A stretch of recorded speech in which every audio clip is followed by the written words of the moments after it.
The bouncing back of light in a same medium is called reflection. तो reflection आपको समझ में आ गया होगा, ठीक है।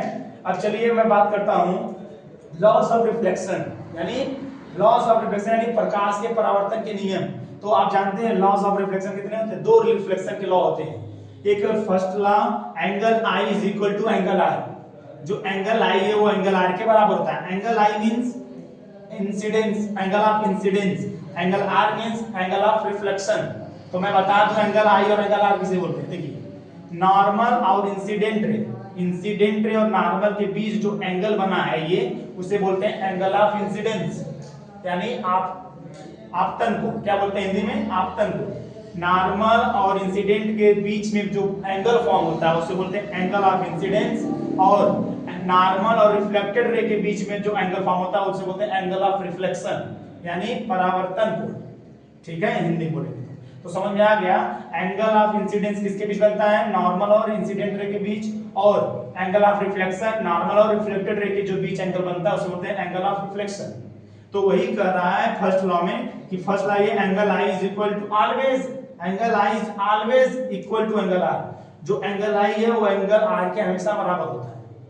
ठीक है, तो देख सकते हैं अगर मैं देखो यहाँ पे अगर मैं इसको देखिए इंसिडेंट रे को जो मैं जला रहा हूं, अगर इंसिडेंट की रे बढ़ाऊंगा तो ये वो भी उधर ही जितना खिसकाऊं वो खिसकता जाएगा। यानी एंगल आई अगर मैं ये बढ़ाऊं, बी कम है, अगर ये मैं बढ़ाऊंगा तो ये एंगल आर भी क्या होगा? बढ़ेगा।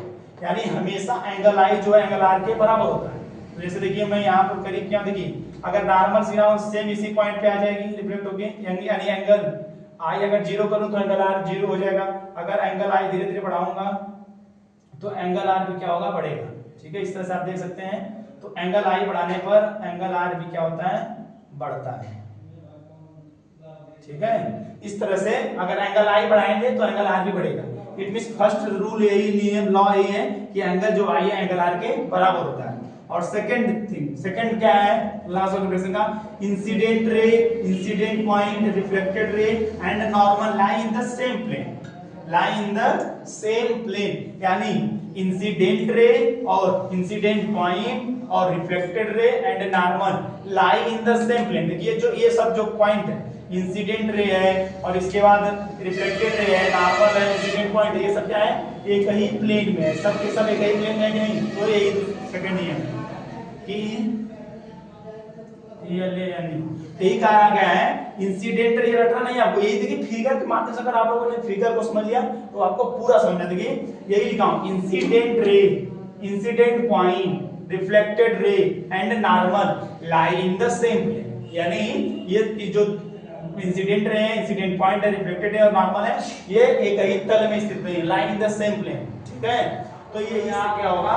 What is reflection and there loss. अगर देखिए वीडियो अच्छा लगे तो लाइक सब्सक्राइब शेयर कीजिए। मिलते हैं नेक्स्ट वीडियो में। जय हिंद, जय भारत।